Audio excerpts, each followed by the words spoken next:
Hello students, मेरा नाम है श्वेता। स्वागत है आप सभी का मेरे इस यूट्यूब चैनल लखनऊ लर्निंग में।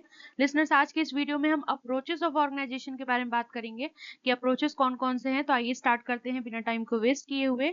अगर वीडियो अच्छा लगे तो लाइक शेयर एंड सब्सक्राइब करना ना भूलिएगा। जैसा कि लिसनर्स आप स्क्रीन पर देख सकते हैं, बहुत सारे अप्रोचेस हैं, यानी there are several approaches to organisation that helps define how work is structured and manage. Here are some of the approaches.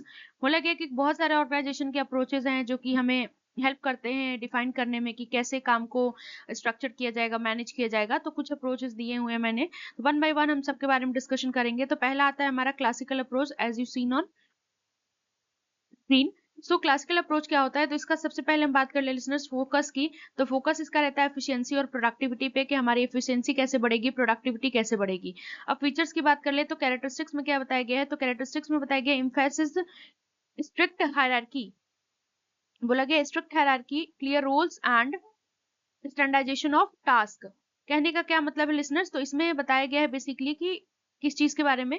बोला गया कि जो हमारी इसकी फीचर्स है क्लासिकल अप्रोचेस की, तो ये बताता है बेसिकली किसके बारे में, कि ये हायरार्की को ज्यादातर जोर देता है ये, और रोल्स को डिफाइन करता है, और टास्क क्या क्या करना है उसके स्टैंडर्ड को बताता है। की थियरिस्ट मतलब कौन कौन से इकोनॉमिस्ट ऐसे थे जो जो इसमें ज्यादातर मैनेजमेंट के कुछ कह सकते हैं, इनके जो फादर हैं या फिर काफी लोग ऐसे थे जो इसमें थियरी को देने में इनने हेल्प करी। तो वो कौन कौन से लोग थे? तो पहला आता है हमारा फ्रेडरिक टेलर, यानी कि हम जानते हैं BW टेलर को, फादर ऑफ साइंटिफिक मैनेजमेंट। तो इनने बात करी थी। दूसरे आते हैं हेनरी फ्यूल, जो एडमिनिस्ट्रेटिव थियरी दिए थे, और मैक्स वेबर आते हैं जिन्होंने ब्यूरोक्रेसी की बात करी थी। तो ये होता है classical approach. Listeners, short and simple में मैंने काफी अच्छे नोट्स दिए हैं आपको, तो आपको आई होप ये वीडियो पसंद आए। नेक्स्ट जो हमारा अप्रोच है उसके बारे में बात करेंगे। तो नेक्स्ट अप्रोच आता है लिसनर्स हमारा बिहेवियरल अप्रोच। बिहेवियरल अप्रोच क्या होता है? बिहेवियरल अप्रोच में क्या बताई गई है? तो इसका फोकस बेसिकली इस पर होता है, ह्यूमन के बिहेवियर पर और रिलेशनशिप पर। बिहेवियर अप्रोच जाहिर सी बात है बिहेवियर की बात करेगा, तो ह्यूमन के बिहेवियर और रिलेशनशिप पर बात करता है ये। इसकी कैरेक्टरिस्टिक्स की बात करें, यानी विशेषताएं क्या है बिहेवियरल अप्रोच की। तो लिसनर्स, बिहेवियरल अप्रोच में बेसिकली कैरेक्टरिस्टिक्स के बारे में जो दिया हुआ है चीजें, उसके बारे में बात करें तो ये emphasises motivation, group dynamics and individual needs. ये मोटिवेशन पे ज्यादा जोर देता है, ग्रुप डायनेमिक्स पे दो जोर देता है, इंडिविजुअल की नीड्स को फुलफिल करने पे ज्यादा जोर देता है, कि इंडिविजुअल की नीड्स फुलफिल होगी तभी वो ऑर्गेनाइजेशन की नीड्स को फुलफिल करने में हेल्प कर सकता है, इसलिए इंडिविजुअल की नीड्स पर ये फोकस करते हैं। नेक्स्ट आता है इसमें की थियरिस्ट, कौन कौन से थियरिस्ट थे?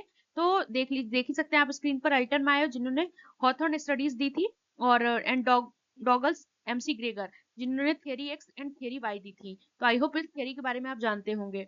नेक्स्ट बात कर लेते हैं, नेक्स्ट अप्रोच है हमारी सिस्टम अप्रोच। अब सिस्टम अप्रोच के बारे में क्या कहा गया है तो उसके बारे में बात कर ले। तो इसका फोकस सिस्टम अप्रोच है, तो जाहिर सी बात है सिस्टम्स पे रहेगा।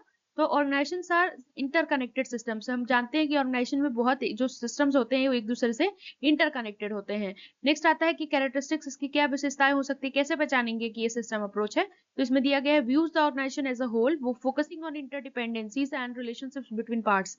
मतलब पूरे ऑर्गेनाइजेशन को एक होल की तरीके पूरे तरीके से देखना, और उसके इंटरडिपेंडेंस पे ज्यादातर फोकस करना, और जो भी रिलेशनशिप्स है उनको अलग अलग करना, यानी पार्ट्स में डिवाइड करना, ताकि वो अच्छे से काम हो सके।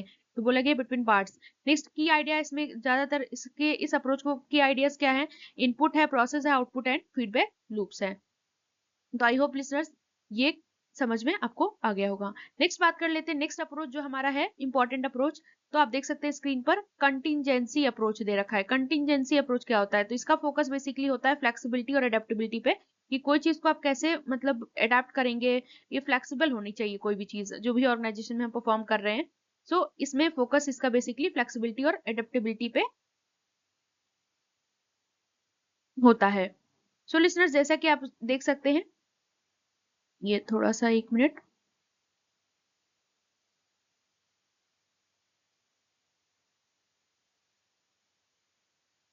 ये बेसिकली जो है फोकस फ्लेक्सिबिलिटी और अडेप्टेबिलिटी पे रहता है। नेक्स्ट आता है, हम कैरेक्टरिस्टिक्स की बात कर ले, यानी विशेषताएं क्या क्या हो सकती हैं इसकी। तो ये सजेस्ट करता है there is no one size fit all solution, effective organisational design depend on various situational factors. बोला गया है कि ये सजेस्ट करता है कि कोई एक साइज फिट ऑल सॉल्यूशन नहीं होता, कि कोई सॉल्यूशन दे दिया हमने और वो चीजों का समाधान हो गया। इसमें क्या होता है कि ऑर्गेनाइजेशनल डिजाइन को इफेक्टिव बनाते हैं ये लोग, जो कि डिपेंड होता है बहुत सारे सिचुएशनल फैक्टर्स पे। नेक्स्ट आता है की आइडिया क्या है इसमें, तो इसमें की आइडिया दिया गया है organisation must adapt their structure and process to specific external internal conditions, यानी कि ऑर्गेनाइजेशन को अपने स्ट्रक्चर को अडॉप्ट करना पड़ता है और प्रोसेस को, जो कि किसके लिए स्पेसिफिक है, इंटरनल और एक्सटर्नल कंडीशन के लिए, एक्सटर्नल और इंटरनल कंडीशंस। नेक्स्ट आता है हमारा नेटवर्क अप्रोच। नेटवर्क अप्रोच में क्या बात कही गई है लिसनर्स, तो फोकस इसका बेसिकली किस पर रहता है, तो फोकस की बात कर ले तो देख सकते हैं आप रिलेशनशिप्स एंड कोलैबोरेशंस पे रहता है। दूसरा है कैरेक्टरिस्टिक्स फीचर्स की बात करें तो emphasise the importance of partnership and network in achieving goals, यानी कि ज्यादातर पार्टनरशिप की इंपॉर्टेंस की जोर देता है और कैसे हम गोल्स को अचीव कर सकते हैं उस पर बात करता है। नेक्स्ट आता है की आइडिया क्या है इसमें, तो की आइडिया की बात कर ले तो ऑर्गेनाइजेशन में rely on external resources and collaborations to enhance capabilities, यानी जो इसमें ऑर्गेनाइजेशन होता है ना उसको एक्सटर्नल रिसोर्सेज पे ज्यादातर रिलाई होना पड़ता है किसी भी चीज के लिए, और कोलैबोरेट करना पड़ता है अपनी कैपेबिलिटीज को बढ़ाने के लिए। नेक्स्ट आता है, नेक्स्ट अप्रोच जो है हमारा वो है प्रोसेस अप्रोच। अब प्रोसेस से ही जाहिर सी बात है कोई प्रक्रिया फॉलो हो रही होगी, तो फोकस क्या है इस पर, फोकस है listeners work process and work flows, यानी कि वर्क प्रोसेस पर और वर्क फ्लो पर इसका मेन फोकस रहता है। दूसरा कैरेक्टरिस्टिक्स की बात करें तो कैरेक्टरिस्टिक्स में क्या बताया गया है, analysis the flow of work and information within the organisation to improve efficiency and effectiveness. इसमें क्या होता है, फ्लो ऑफ वर्क को हम एनालाइज करते हैं और इन्फॉर्मेशन को जो ऑर्गेनाइजेशन के अंदर चल रही होती है ताकि हम एफिशिएंसी और इफेक्टिवनेस को इंप्रूव कर सके। की आइडिया क्या है इसमें, तो की आइडिया दिया हुआ है organisation should optimise process to enhance performance, यानी ऑर्गेनाइजेशन को प्रोसेस को देखना पड़ता है अपनी परफॉर्मेंस को बढ़ाने के लिए, अच्छा करने के लिए। नेक्स्ट आता है एनहांस करने के लिए लीन अप्रोच। अब लीन अप्रोच से हम क्या मतलब है इसका, लीन अप्रोच, तो इसका फोकस बेसिकली रहता है listeners waste reduction and efficiency पे, यानी कि कैसे वेस्ट को कम किया जाए और एफिशिएंसी बढ़ाई जाए। और फोकस है इसका कैरेक्टरिस्टिक्स है strives to eliminate waste in all forms and create values for customers, यानी कि जितने भी वेस्ट हो रहे हैं उन सबको एलिमिनेट करना, चाहे जिस फॉर्म में भी हो रहे हो, और वैल्यू क्रिएट करना कस्टमर्स के लिए। नेक्स्ट आता है की आइडिया है इसमें लिसनर्स, की आइडिया की बात करें तो की आइडिया दे रखा है continuous improvement and respect for people, यानी कि हमेशा इंप्रूव करते रहना, इंप्रूवमेंट करते रहना और लोगों की रिस्पेक्ट करना।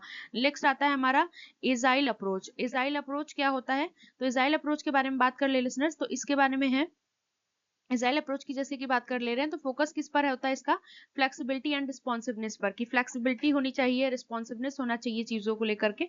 फिर कैरेक्टरिस्टिक्स बताया गया है, यानी विशेषताओं की बात करें तो emphasises iterative development, collaboration and rapid adaptation to change, यानी कि डेवलपमेंट पे ज्यादातर जोर होना चाहिए, इटरेटिव डेवलपमेंट पे, कोलैबोरेशन पे फोकस होना चाहिए, एडेप्टेशन हो सके जो भी चेंजेस हो रहे हैं।